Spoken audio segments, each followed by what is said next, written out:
Good evening. I hope that everybody's doing well. As I usually say, I am doing well right now. It's actually closer to morning, but I said evening because it feels like evening. This is the video that I'm going to talk about the important things that I mentioned in my last video. I have a cheat sheet for it, so I'm going to be looking down at my cheat sheet. I'll show you tonight's cheat sheet. Let's see my little important. Now what? Sorry, go there. What is important? Freedom of speech. Freedom from slavery and freedom from judgment. So back to the holidays that we had recently. Passover was one of them, and I looked into the meaning behind the holiday and saw that it is about freedom from slavery, and that it's one of the more important holidays in the Jewish faith because that was a big deal. And I looked up quotes because I love quotations, and the quote I found from a rabbi was, "Freedom is within our reach." No, I'm sorry. Within our grasp. I messed my quote up. Freedom is within our grasp. We just need to reach. That's it. We can get it. We just got to go reach for it. So this is me reaching for freedom here. The second is in the New Testament that I showed you guys last time. This lovely little interesting antique. And it is going to be found in St. John chapter 8, verses 1 through 11. And in this part of the Bible, there's a woman who has been supposedly caught in the act of adultery, and some men bring her to Jesus and say, Moses said that if they're caught in adultery, they should be stoned. This woman needs to be stoned. And Jesus just ignored them and wrote on the ground with his finger. Not sure what that means, but I guess he ignored them. That shows kind of that peaceful, presence, I guess. And yeah, as though he heard them not. And finally, after they asked him a bunch of times, he stood up and he said, "He that is without sin among you, let him first cast a stone at her." Or the way that it is in this La Vie Boheme, the song in Rent, "Let he among us without sin be the first to condemn." And then he spoke to so basically he said, if you haven't sinned, then you can go ahead and stay here and throw the rock. And when he stood up again, he noticed that none of the men were there and just the woman was there. And he asked her, "Where are your accusers? Hasn't somebody condemned you?" And she said, "No, there's nobody here, Lord." And then verse 11, he says, "Neither do I condemn thee. Go and sin no more." And I liked how that ended because, it's forgiveness, but with accountability. It's saying everybody makes mistakes. So we can't all, like I'm here talking about Daniel all of the time, and I'm going to, maybe not all the time, but I am speaking about the abusive relationship that I endured and the child abuse that Rosalie has endured at his hands too. And I have every right to talk about that. Whether there's a court case going to happen or not, obviously there is. But if there's somebody out there who's saying, legal, non-legal, whoever you are, oh, she's going to be in trouble. Wag your finger at me. Don't wag that finger at me. Point it back at yourself, right? That's a Paramore song. Go out and search for that one. I like that one. So I wanted to mention those two, freedom from slavery and freedom from judgment, and being condemned. I haven't looked up what that means, but it's probably similar to judged. That's what ultimately what it feels like with Department of Children's Services. It's like almost they say either or, oh, I'm sorry, that's not what they say. That's what they say in real life. They say in their handbook that they want to keep families together. But one of the agent that worked on the case with Daniel, Brandy King, she said that the handbook is just guidelines and it's not actual procedures and policies that are set into place by laws. So, guess it turns out they're not dedicated to keeping families together. Because I have not talked to my daughter, not on the phone, nothing.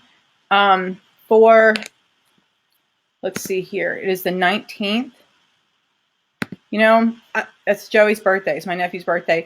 I don't know how long it's been, but I'll tell you, it's been a long time. And, there's no reason that I should not be speaking to her. The only thing that I can think of when I think of a no contact order, which is somebody not even able to talk to their child on the phone, would be if I had gone to the window and, looked through the window or called on the phone through the window and said, I'm about to come in here and harm your father. I'm going to shoot your dad through the window, then I would understand doing a no contact order. That is not the reality of the situation with myself and Daniel. The reality of the situation is that in 2015, when I started telling Daniel that I was going to leave him if he didn't go to counseling, if he didn't get help, his response to that was always the same, or some version of the same. It was, fuck you. You're the one that needs counseling. You're crazy. What I'm going to do is I'm going to use your mental health records. I'm going to use any history of drugs and alcohol that you have. I'm going to give it to DCS, and there's no way that they'll let you have Rosalie. That was 2015.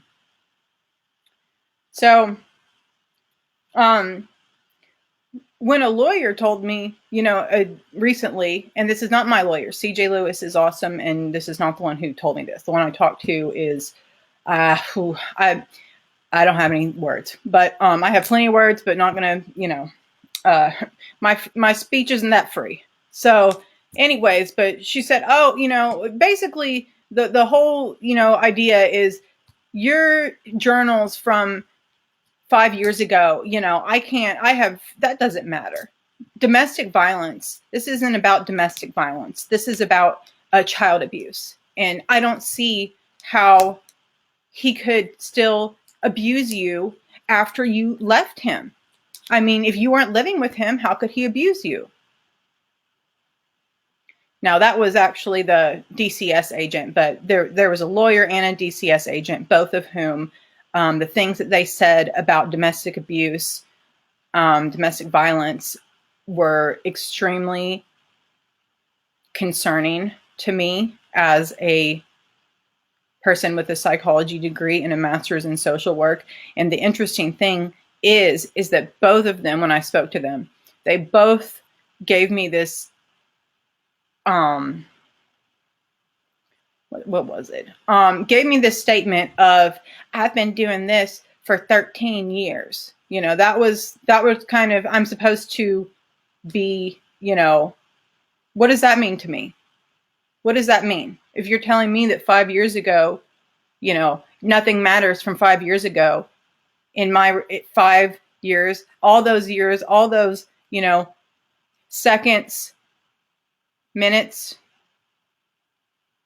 hours, days, months, and years of Daniel calling me. Let's see. Let's do a little bit of this for right now. Are you stupid? Are you stupid or something? How can you be so stupid?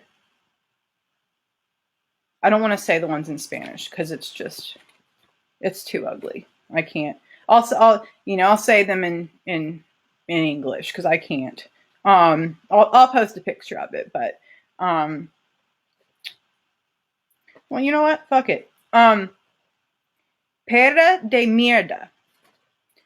Perra is a dog, and mierda is shit. So, fea conchas madre. 3 or 4 times in a row. So that would be, fea conchas madre, fea conchas madre, fea conchas madre, fea conchas madre. That means ugly motherfucker. I don't know how to, translate these disgusting Chilean cuss words, but weona. Weona is a stupid little girl. Mama's crazy. So that one was towards Rosalie about me.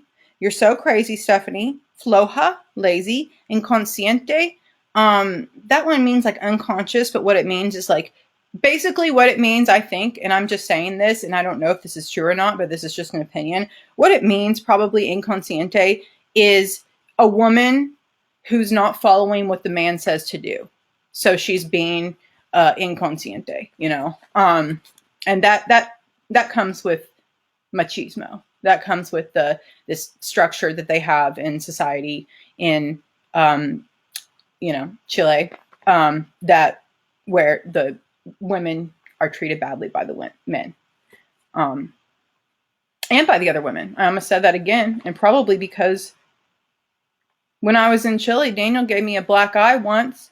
I climbed over the fence, ran up the street, called the police, had somebody call the police. They came and they took him to jail. I had a black eye. I've never had a black eye before. My mom and my dad did not raise me to be somebody who says, oh, you gave me a black eye, let me hide it, And I'm not saying against anybody who does that. I'm not saying that you're weak or anything. But I will say, if you need help getting out, I'll help you. Just message me. I'll do what I can. I'll point you where it is. Or where maybe, some of the places.